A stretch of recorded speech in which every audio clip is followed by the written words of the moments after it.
Connaissez-vous le système du kafala au Liban?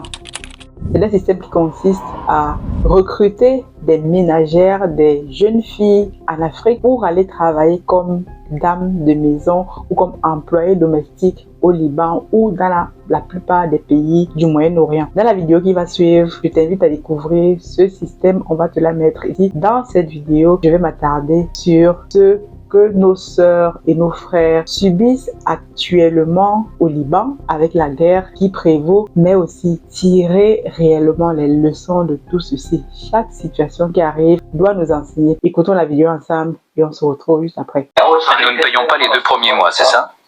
Là, si. Vous la payez. Vous êtes la seule agence à le dire. Comment ça? On fait ça depuis 20 ans. J'ai tout appris de ma mère. On pourrait prendre l'argent aux filles et personne ne le saurait. Je suis surpris. D'autres agents disent que vous le pouvez. C'est du vol. Laissez-moi vous expliquer. Tous les employeurs ne sont pas les mêmes. Certains sont violents avec les filles. Ils ne leur donnent ni nourriture ni repos.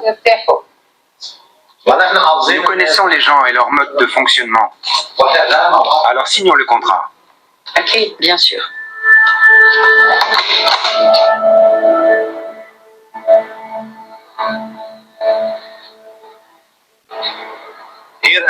Ici au Liban, tu ne fais que travailler, gagner de l'argent et le dépenser. Sur ce terrain, on ne peut faire confiance à personne.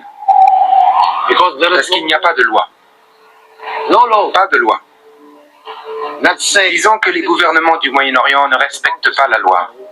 Et que tout le monde cherche de l'argent. Les pauvres ont besoin d'argent et l'agence a besoin d'argent. Je ne peux pas faire tous les bénéfices que je voudrais au Liban. Ce n'est pas assez pour moi. Je devrais travailler pour d'autres pays.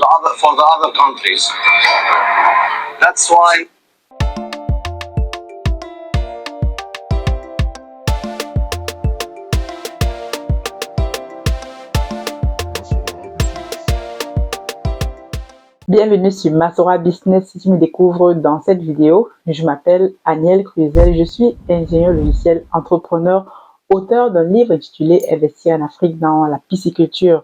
C'est un livre que n'importe qui souhaite avoir des informations dans la pisciculture ou tout simplement s'informer sur le domaine de façon, on va dire, naturelle, devrait pouvoir avoir. Il y a très peu de livres sur ce sujet, en tout cas dans la communauté. Je t'invite donc à aller en bas de description. Tu peux à la fois commander notre livre, aller sur notre plateforme de formation. Faites attention parce que nos formations sont là-dessus. Il y a des gens qui organisent des formations en notre nom. Je ne suis pas associée à ceci. Toutes nos formations sont sur nos plateformes. Lorsqu'on a des formations en ligne ou qu'on organise exceptionnellement des séances de formation sur des thèmes précis, je vous le précise parce qu'on m'a remonté dernièrement qu'il y a des groupes qui se forment et que les gens organisent des formations dans la pisciculture avec plusieurs thèmes pour former les personnes. Ça, c'est clairement de l'arnaque parce que c'est un domaine que tu ne peux pas juste maîtriser en quelques formations. En plus, quand tu vois le coût des formations, 51 000 francs CFA, 11 dollars ou 50 dollars, c'est ridicule. Je t'invite donc à aller en bas de description pour découvrir tout ce contenu. À la fois, nous sommes actuellement en pré-vente. Tu peux précommander des poissons si tu souhaites nourrir ta famille ou même permettre à ta famille de manger du bon poisson de qualité. Actuellement au Cameroun à Yaoundé, la précommande, le lien de précommande se trouve en bas de description. Pour finir, nous sommes encore en levée de fonds exceptionnellement pour clôturer notre besoin en fonds de roulement, atteindre le montant souhaité. Tu peux encore te joindre à l'aventure. Tout ceci étant dit, nous allons aujourd'hui nous attarder une fois de plus, une fois n'est pas coutume, à la situation des Africains, mais surtout les Africains au Moyen-Orient. Actuellement, avec la guerre au Liban, tout le monde le sait, Israël bombarde le Liban depuis quelques mois déjà pour justement ça traque des terroristes suite à l'attaque sur son sol. Je ne fais pas de commentaires de géopolitique là-dessus. Ce qui m'intéresse ici, c'est la situation des Africains au Liban. C'est depuis plusieurs années que les Africains, surtout les Africaines, vont travailler au Liban, au Koweït, en Arabie Saoudite. La plupart des pays du Moyen-Orient recrutent via des agences, comme tu l'as suivi dans le reportage qu'on t'a montré au tout début. Comment est-ce que ces agences recrutent principalement des femmes pauvres, des filles, des familles pauvres pour aller travailler comme, je vais dire, domestiques, nègres de maison dans leur domicile. Et ce qui me choque dans tout ceci, il y a plusieurs points qui me choquent. J'ai regardé plusieurs vidéos. Alors, on va te les mettre ici en suivant au fur et à mesure que j'avance. C'est réellement quelque chose d'assez déconcertant et nous devons nous révolter en tant qu'Africains, surtout en tant qu'Africains. Regardez comment nos sœurs sont traitées. Certaines n'ont même pas le droit d'accoucher. On va revenir. Comment se passe ce système de kafala que moi j'ai découvert? Je ne connaissais pas ce nom, mais c'est un système en gros. Il y a des familles libanaises ou qataries ou du Moyen-Orient qui, via des agences d'intérim ou des agences de passage, je ne sais pas comment ils appellent ça, recherchent des employés, comme si eux-mêmes ne pouvaient pas faire leur propre ménage eux-mêmes. Ça, c'est une autre affaire. Donc, ils recherchent des employés, ils vont donc en Afrique récupérer ces jeunes filles, des familles très très modestes qui ne comprennent rien du tout, qui n'ont pas suffisamment d'informations sur ce domaine pour aller travailler donc en tant que femme de ménage. Le contrat est passé, les femmes ne sont pas souvent au courant de combien elles vont gagner, même quand elles sont au courant, elles ne sont même pas sûres de toucher cet argent. Et lorsque ces filles arrivent, la première fois qu'elles arrivent au Liban ou dans peu importe le pays, on leur récupère leur passeport. Vous voyez la manipulation, on leur récupère le passeport. Elles n'appartiennent plus à elles-mêmes, elles appartiennent maintenant à cette famille. C'est eux qui ont le droit de vie ou de mort presque sur cette dame, sur ces jeunes filles. Vous entendez, vous, dans le reportage, ils ne comprennent, c'est pas un pays des droits de l'homme d'ailleurs. Les droits de l'homme, c'est pour vous là-bas en Occident, les gens ne respectent que l'argent. Ils traitent ces filles, je veux pas dire comme du bétail, mais c'est du bétail. Actuellement, donc, avec les frappes israéliennes au Liban, beaucoup de ces familles ont été touchées. D'autres ont été tuées ou même ont été amenées à fuir. Et dans leur fuite, qu'est-ce qu'elles font? Certaines, comme je dis dans le reportage, certaines enferment ces filles dans les maisons. Vous imaginez, on ne sait même pas le nombre de femmes qui sont enfermées ou qui sont tuées sur ces frappes qui arrivent. Celles qui arrivent à s'enfuir n'ont pas de papier, n'ont pas de passeport, n'ont rien du tout parce que leurs maîtres les ont confisqué le passeport. C'est un hangar d'Ekati qui longtemps a accueilli les nuits festives de la jeunesse dorée libanaise. C'est aujourd'hui le refuge de 200 Sierra-Léonaises, femmes domestiques abandonnées, déboussolées, prises au piège d'un conflit qui les dépasse. Léa, fille du propriétaire des lieux. Nous avons décidé d'ouvrir ce refuge quand on a vu les femmes travailleuses étrangères dormir au bord de la route et elles n'ont plus d'endroit où vivre depuis le début de la guerre. Nous avons décidé de leur offrir cette grande maison. Leurs employeurs ont été tués par des raids israéliens ou bien ont pris la fuite, les laissant à leur sort dans un pays dont elles n'ont vu que quelques rues. Issa Taba est arrivée il y a 2 ans. Je travaillais de 5 h du matin à minuit. 15 jours de travail, 1 jour de repos. Non logée, parfois non payée et contrainte à des trajets nocturnes. J'ai vu des hommes venir vers moi. Ça a été très long, nous étions 3. Ils nous ont frappés, ils nous ont violés. C'est comme ça que j'ai eu ce bébé. J'ai été violée. Pas de document pour l'enfant, son prénom Huga, quelques mois. Si je n'ai pas de papier pour mon bébé, je ne peux pas partir et cela me stresse beaucoup.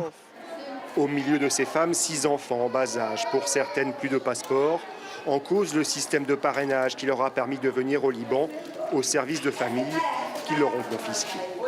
Elles qui cuisinaient avant pour d'autres le font désormais pour elles-mêmes, toutes ensemble. On mange tout ce que l'on veut et on cuisine ce que l'on veut. On demande ce que l'on veut et en un clin d'œil, on nous le donne. Mais on veut juste rentrer dans notre pays. Pour moi, c'est fini le Liban. Plus jamais. Pour moi, plus jamais. Des tractations sont en cours pour organiser leur rapatriement, la fin d'un calvaire, à l'heure du repas, un chant du pays, pour garder l'espoir d'enfin retrouver leurs proches.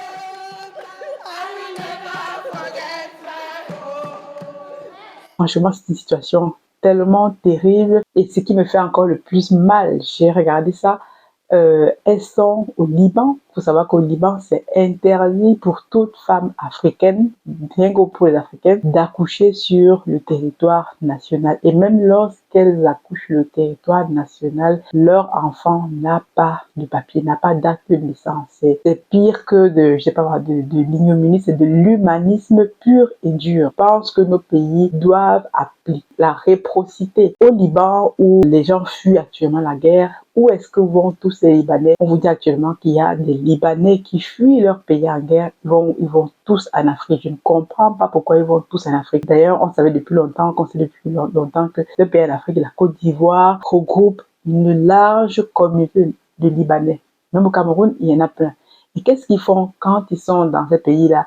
C'est eux qui détiennent les commerces, c'est eux qui détiennent tous les grands magasins, c'est eux qui détiennent tous les grands hôtels, etc. Donc, ils détiennent presque un pan de l'économie nationale. Et quand ils arrivent dans nos pays, on leur ouvre la porte.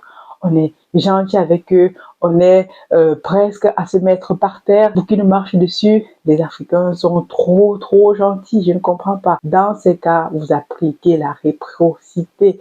J'ai vu dans une petite vidéo que le Sénégal, en effet, appliquait également la réciprocité. Les femmes libanaises ne seront plus autorisées à accoucher, elles aussi, sur le sol sénégalais, parce que les femmes noires, spécialement au Liban, ne sont pas autorisées. Comment on peut...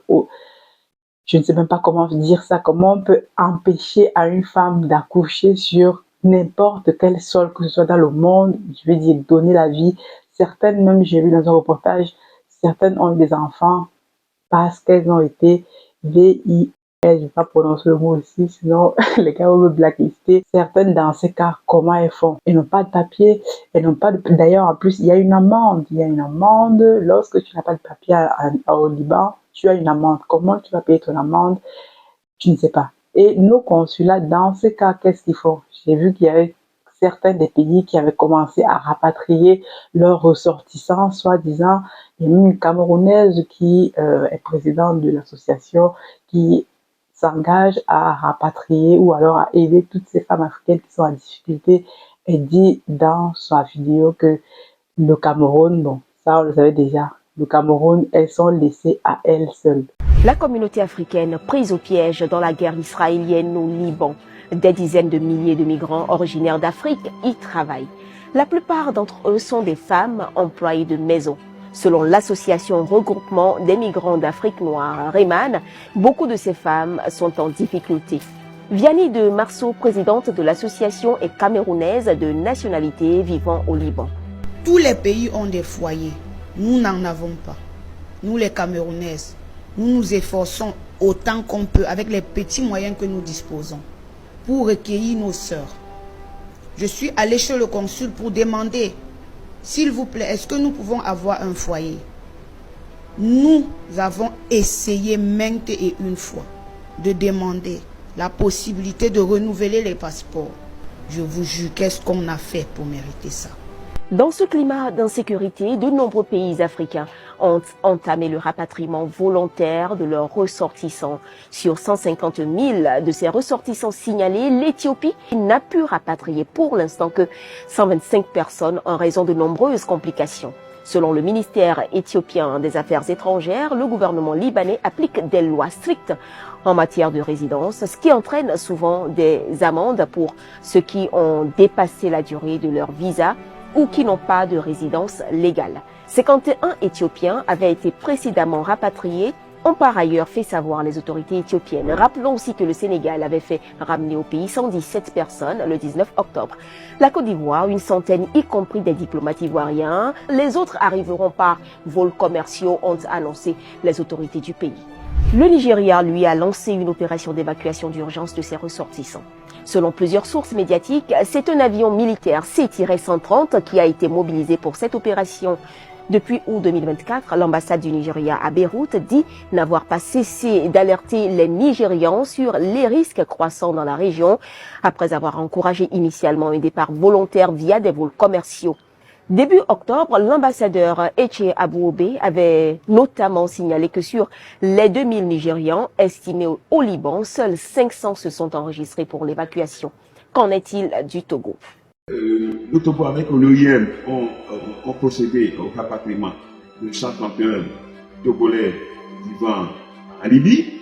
Bon, donc, c'est probable qu'on le fasse, mais le temps presse. La situation aujourd'hui inquiète. Et sur les médias, un peu partout, on ne sait pas quand ça va finir. Contacté par TRT Africa, le Haut Conseil des Togolais de l'extérieur a informé que les Togolais résidant au Liban sont relativement en sécurité. Ouais, en Arabie Saoudite, les femmes camerounaises, les femmes africaines en général sont laissées à elles-mêmes. Comment est-ce que vous voulez que votre pays soit respecté lorsque vous ne pouvez pas protéger vos propres ressortissants dans le monde? On considère aujourd'hui les pays qui protègent leurs ressortissants dans le monde. Est-ce que vous pouvez aller, je ne sais pas moi, en Arabie Saoudite ou même ici, en Égypte, au Maroc, en Tunisie, est-ce qu'un ressortissant égyptien ou marocain peut subir ce que les Africains subissent dans le monde? Et pourquoi nous subissons tout ceci? Parce que nos pays ne nous protègent pas. Il y a encore quelques mois, quelques semaines, je faisais une vidéo sur l'affaire Alexandra Lumbayi qui, elle, était au Québec. Pareil, décidé dans des circonstances très bizarres, il a fallu la mobilisation des réseaux sociaux pour que sa maman arrive à savoir ce qu'arrivait à cette petite fille. Tout ceci, on est passé à notre actualité, mais le problème de fond reste le même. Est-ce que nos pays nous protègent vraiment? Pourquoi est-ce que nos sœurs sont obligées d'aller faire des boulots dégradants dans les maisons des gens? Certaines d'entre elles travaillent 15 heures par jour sans parfois être payées. Elles sont tapées dessus, elles sont insultées, elles sont dégradées. J'aimerais juste vous dire une chose, mes sœurs, restez à la maison.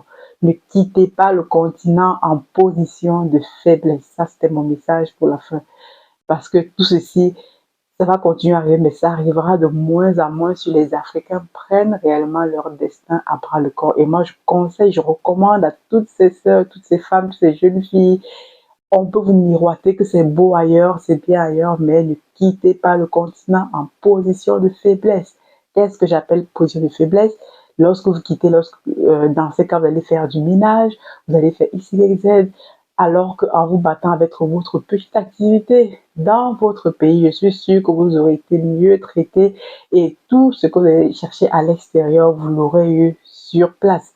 Vous ne pourrez pas subir d'esclavage dans votre propre pays.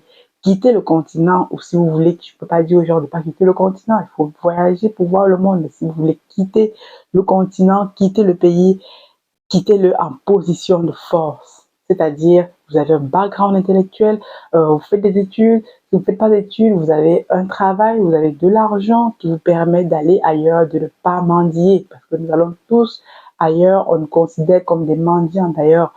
Nous sommes jetés à la rue, certains d'entre nous sont brûlés, d'autres écrasés, d'autres jetés. On ne compte plus le nombre de drames qui se font parce que nous sommes en position de faiblesse. Aujourd'hui, quand vous quittez l'Afrique avec un visa ou avec XYZ, vous allez en Europe, en Occident, faire des études, des grandes études, ou même si vous arrivez que vous n'avez pas forcément un bagage intellectuel, vous travaillez, vous continuez vos études, vous élevez dans la société. Croyez-moi, on ne vous parlera pas n'importe comment. Donc, mes sœurs, mes frères, ne quittez pas le continent en position de faiblesse pour vous retrouver dans ce type de situation.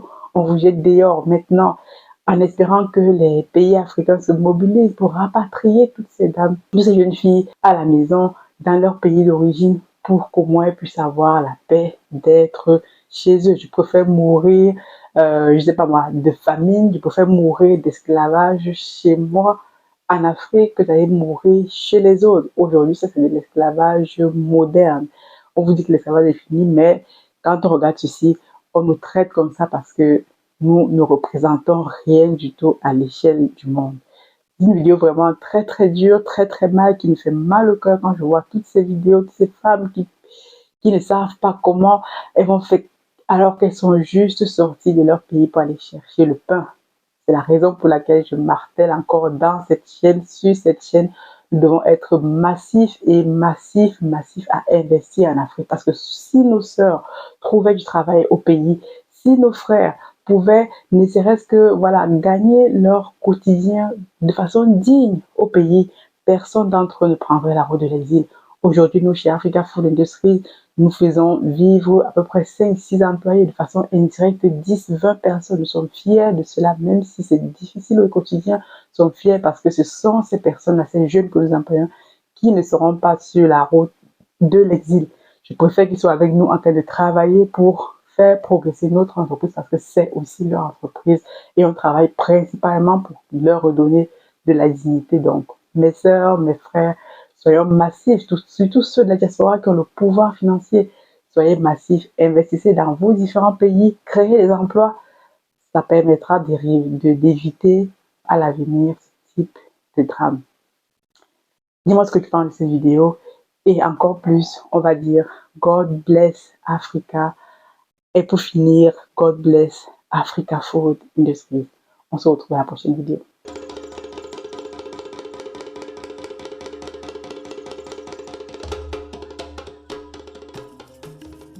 Bienvenue chez Africa Food Industry, votre partenaire de confiance pour une alimentation saine et de qualité. Situé au Cameroun en périphérie de Yaoundé, notre site de production en pleine nature est dédié à l'élevage, à la production et à la transformation responsable des poissons les plus frais. Chez Africa Food Industry, nous élevons et transformons une variété de poissons, notamment le silure, la carpe et le tilapia, dans le respect de l'environnement et du bien-être animal. Nos processus d'élevage rigoureux garantissent que chaque poisson est traité avec le plus grand soin du moment de la capture à son arrivée sur votre table. Découvrez notre large gamme de produits finis, des filets de poissons frais aux délicieuses conserves de carpe de silure et de tilapia, prêts à satisfaire les palais les plus exigeants. Pour des produits de qualité supérieure, faites confiance à Africa Food Industry. Contactez-nous dès aujourd'hui pour en savoir plus. Africa Food Industry, nourrir le monde, une bouchée à la fois.